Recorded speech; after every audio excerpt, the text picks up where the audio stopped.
Good morning, friends. It's yarden time. This is the peaceful time of day when I come out and check the plants. I watered yesterday, but there must have been some condensation last night or some extra moisture because I'm still seeing around the bases of the strawberries and now a little bit around the tomato some of the mold. Just when I think I've gotten rid of it, it comes back. It's not as bad as it was, but I don't like it. I want it to go away. Yesterday, I just did a little research about my blueberry bush here, and I just wanted to know if I was going to get any yield this year. And it tells me because I've got all these little flowers that I am okay. All right, Mr. Bumble. Where is he? I got a bumblebee in here. Or what is it? That ain't a bumble. Is it a bumble? Yep, I guess it's a baby bumble. So he's doing his job. Thank you very much. He's getting it. All right, he's eating. All right, and okay. Let me, okay. So what it's telling me is that I'm going to have a yield this year. All these little white flowers are blueberries. But because some of these, sir, listen, I'm trying to talk to the people here. So all these little white flowers are going to be blueberries. But what I need to do is some of them that have cluster, sir, seriously, come on now. Look, he ain't paying me no mind. Some of these that have lots of clusters and they're close together, I need to pinch back. So I'm just going to show you. If you have a blueberry bush, you see how this one has lots and lots of clusters. Now we want to make sure that we don't pull, because you may say, oh, what are them brown ones? We don't want to pull the ones that are brown. The ones that are brown, my little friend who was in here, there he is. He doing what he need to do. He is actually pollinating these, and they're going to turn brown, okay? When they turn brown, that means they're pollinated. Those brown ones are going to be the blueberries. So those little brown dealies will fall off and the blueberries will start to come through there. So we don't want to take any that have brown on them. So we're going to look at this one right here, okay? You see I got like 3 clusters. So it tells me thin that back, and that will help with the yield. So yesterday this was really full, and I took some off. So I'm going to just show you. What it tells you is to pinch it from right here at where it meets the stem. Just pinch it off. Okay, and we're going to get rid of that. That's going to help it produce more. So anywhere I had multiple clusters of flowers, I went ahead and pinched off, unless it had brown on it. Then I didn't. So like here's another one that's got 2. So I'm going to take this one, and now I've got one there. That's going to do a yield. Okay? So if you have a blueberry bush and you want to have a high yield, go out and just kind of deadhead a little. So here's another one. There's no brown, but there's a lot of brown up here. So I'm going to take this one from the back, and I'm going to keep. So all those are going to be blueberries. This one is a lot. So let me take one from right here. And so it's not hurting it, it's thinning it out so you get your yield. And I can toss these in my compost right? Or I could drop them down in there and wouldn't be no big deal. They're not gonna hurt it. But what I need to do is I need to now come out here and get this mold. But look, my strawberries, ooh, the sun did what it was supposed to do. So I'm gonna pull these strawberries, these 3 little birdies today, wash them off, and taste and see how sweet they are. I'm kind of wondering if I should leave them and wait until tonight or tomorrow to pull them instead. So I'll think about it. We'll see.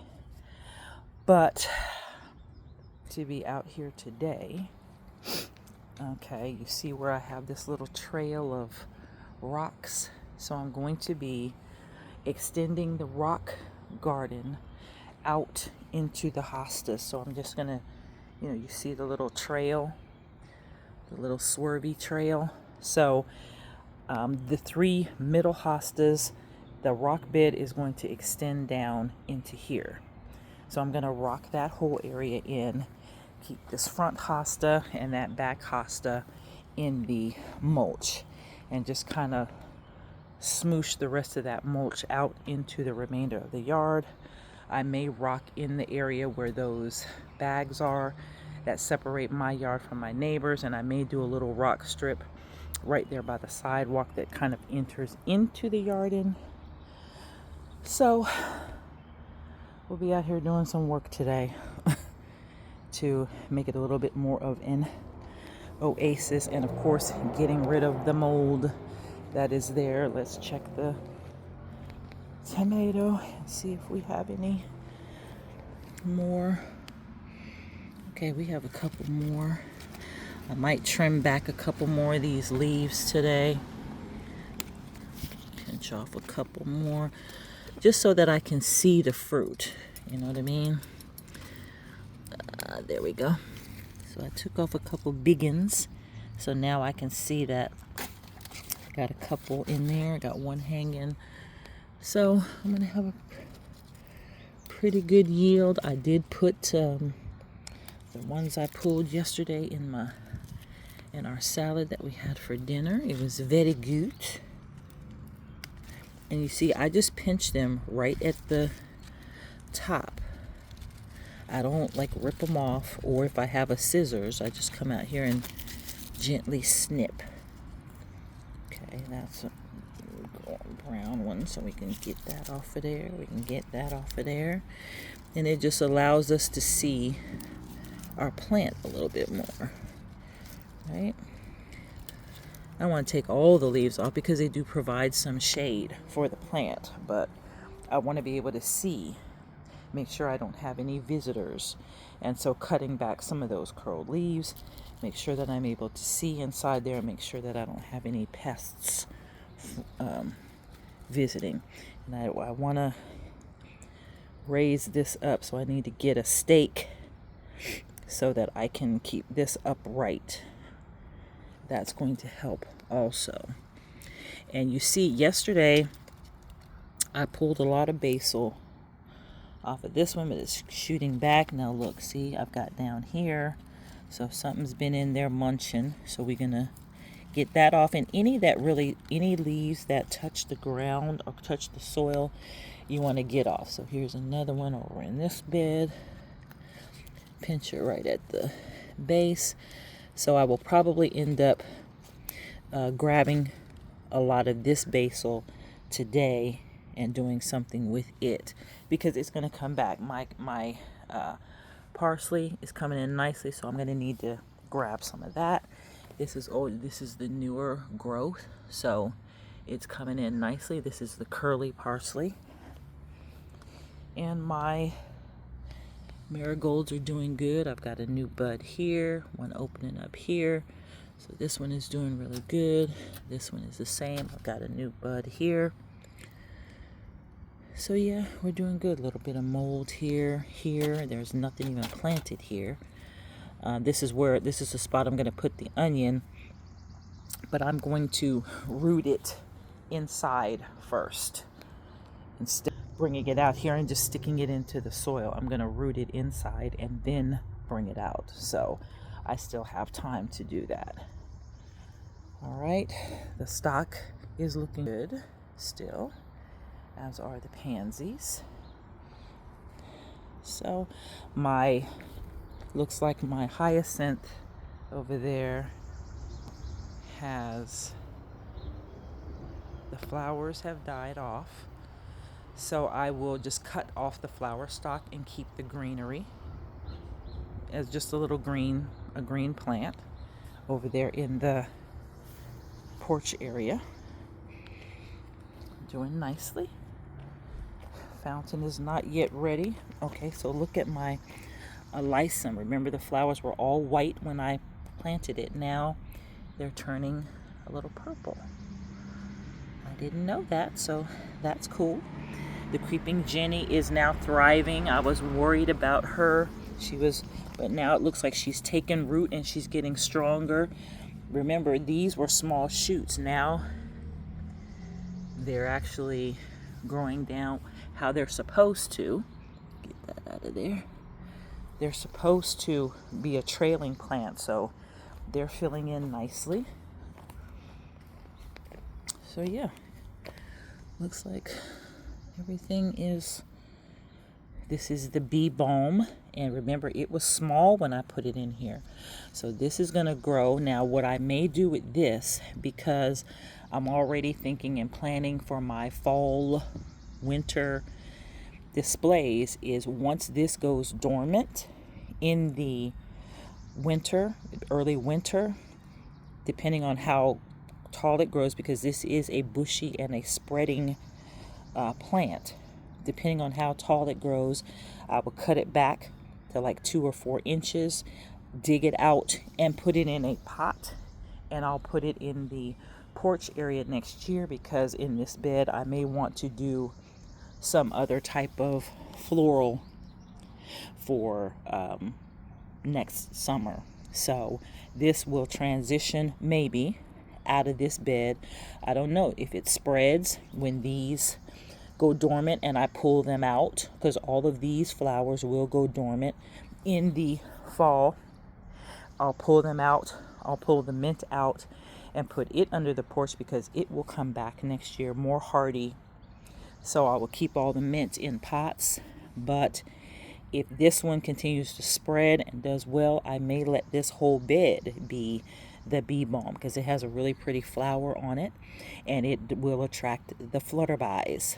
So looking forward to that. So I'm already in planning mode for fall and winter and next spring. So we shall see. I am going to keep the vegetable and fruit beds.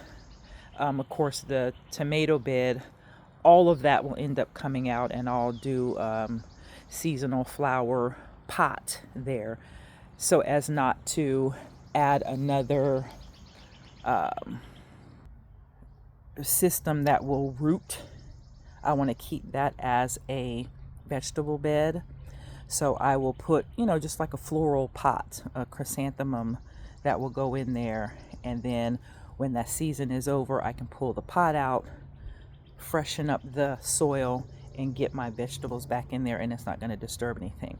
The strawberry and blueberry bed will actually stay all season long. So the strawberries, they will go dormant, but they won't die off. They'll come back stronger. The blueberry will do the same. So I'm fortunate that I picked things that will continue to grow into future seasons. And so I will always have a nice yield. Then my neighbor's azaleas are coming in nicely on both sides. So the neighborhood is waking up, and I'm out here early in the yard making it do what it do. I'm going to get this stuff taken care of early, so that when the sun comes, it can go ahead and nourish and dry that soil out. I've heard that we are supposed to get rain this evening, so I want to be able to get the beds done and actually cover them for the evening. So I'm not going to water this morning because we're expecting rain. So I don't want to water and then we get a deluge and then my beds are flooded and then I got mold, and more mold again. So I'm not going to water them. Ooh, one of those vultures is on top of the... Ooh, vultures, wild turkeys, buzzards, whatever the heck you call them. Stay over there, please. Their wings, man, he was just flying. Stay over there, please. But yeah, so I keep constantly watch the weather. So if it tells me it's going to rain in the evening or the morning, then I cover them at night. So that way the cover will at least kind of protect it from a big rain storm. It's you know, it's going to get wet, but if I know rain is coming, then I won't water and I'll just let the rain do its job, because you know, it's coming from the sky, it's pure, you know, it doesn't have, you know, chemicals and other stuff in it. So, you know, that's the best kind, right? That's the best kind. So that's it. Just out here assessing what I got to do today. I'm going to change the water out in the bird bath. It's got some leaves and stuff in it, so I'm going to change that out. I've changed the fountain water yesterday, and just do the daily refresh. That's it. And we're supposed to be having some kind of little festival over here at the local town center this weekend, so maybe go over there and see what kind of vendors and eats and treats they got later on this afternoon. So that's my day in a nutshell. Hope you guys have a good day. Get out, enjoy the weather, get some fresh air, drink plenty of water because it will get a little bit toasty. And check us out at the Yarden Chronicles on YouTube. All right, we'll see y'all later. Have a great day. Peace.